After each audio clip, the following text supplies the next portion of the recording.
Alors bonjour, je suis à La Roche-Bernard, en escale donc dans le Test Yacht Tour, et je suis en présence de Gilles, qui est le président de l'association des plaisanciers de La Roche-Bernard. Et Gilles a eu l'amabilité de venir à bord pour me parler un petit peu de l'association, de La Roche-Bernard, un lieu magnifique. Et je vais vous présenter donc Gilles. Voilà, bonjour Gilles, merci d'être sur le bateau. J'aurais bien aimé, au travers de l'escale ici à La Roche-Bernard, que tu puisses me parler un petit peu de cette association très dynamique de plaisanciers à La Roche, et puis du cadre de vie qui est magique. Ah, le cadre de vie, effectivement, il est magique. C'est pour ça que d'ailleurs, on a beaucoup de gens. On a des Anglais, des Irlandais, des Écossais, des Hollandais. On a même un Australien, des Suisses, des Belges. Donc, c'est vraiment un lieu merveilleux.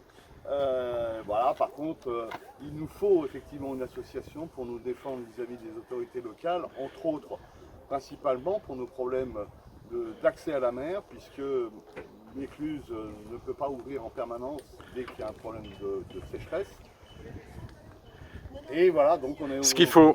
il faut absolument qu'on arrive à faire débloquer le projet de la deuxième écluse. D'accord. C'est en cours. Et vous êtes combien dans l'association? Pour revenir sur l'écluse après, parce que le phénomène de l'eau est important, on y reviendra. Vous êtes combien dans l'association de plaisanciers? Beaucoup de voileux, beaucoup de bateaux à moteur? C'est quoi la tendance? 80% de voileux et 35% d'anglais.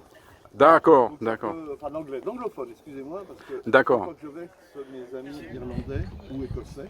D'accord. Et les gens qui viennent à La Roche-Bernard, dans un lieu qui est magique, quelles sont leurs motivations? Parce que vous êtes sur un terrain de jeu nautique exceptionnel, à portée de main, à part l'écluse qui a passé, mais qui n'est pas un handicap. Vous pouvez aller dans quel type de navigation? La Vilaine, je crois, remonter Alors, assez loin. La Que Vilaine, tu peux m'expliquer? On peut remonter jusqu'à Rodon, on peut aller jusqu'à Nain, on peut aller jusqu'à Josselin par les canaux, mais ça, il faut quand même avoir un tirant d'eau et une possibilité de démater. Par contre, dès qu'on sort, eh bien, le terrain de jeu est ouvert. Il est ouvert sur toute l'Atlantique français, toute la côte nord espagnole, voire espagnole, Portugal, et de l'autre côté, la Bretagne Nord, et même l'Angleterre, l'Irlande. Par exemple, est-ce qu'on est loin pour situer géographiquement, de Belle-Île, de Watt, Ouédic, le golfe du Morbihan? Alors, le golfe du Morbihan, on est à sortie de Vilaine, on était à 20 000, 22 000. Belle-Île à 26 000 environ.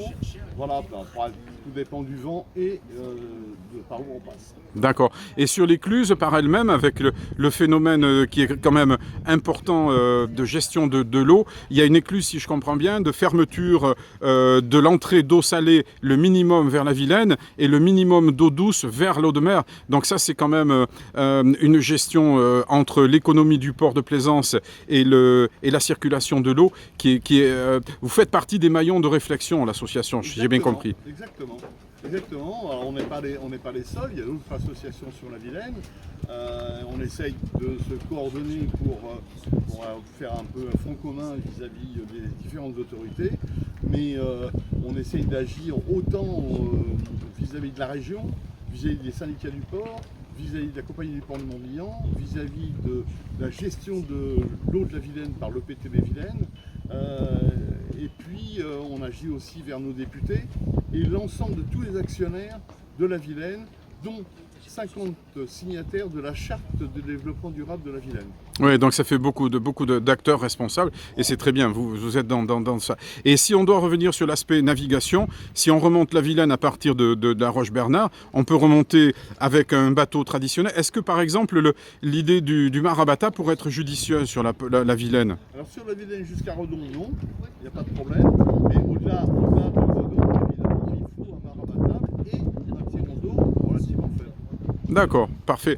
Et c'est de par ma venue à La Roche-Bernard, est-ce que tu vois sous un angle critique ce bateau? Comment tu le perçois sans avoir trop à regarder les détails pour le moment? J'ai pas regardé les détails, mais je connaissais un petit peu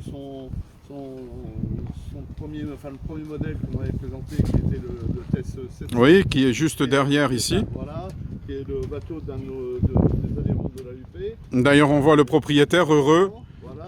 Enfin un propriétaire heureux. Voilà, exactement. Et je pense qu'il a... TES 720. Il nous a suffisamment tellement vanté son bateau pour que j'ai eu envie de voir le nouveau.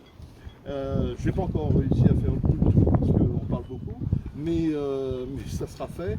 Et ceci étant, de la fiche technique que j'ai pu regarder et des commentaires que j'ai trouvés en ligne, il me paraît un bateau intéressant pour avoir le plaisir de la navigation en eau douce comme en eau de mer. Bien sûr, ce n'est pas un bateau de grande traversée, mais c'est un bateau de très grand confort et de maniabilité, disponibilité pour un équipage réduit.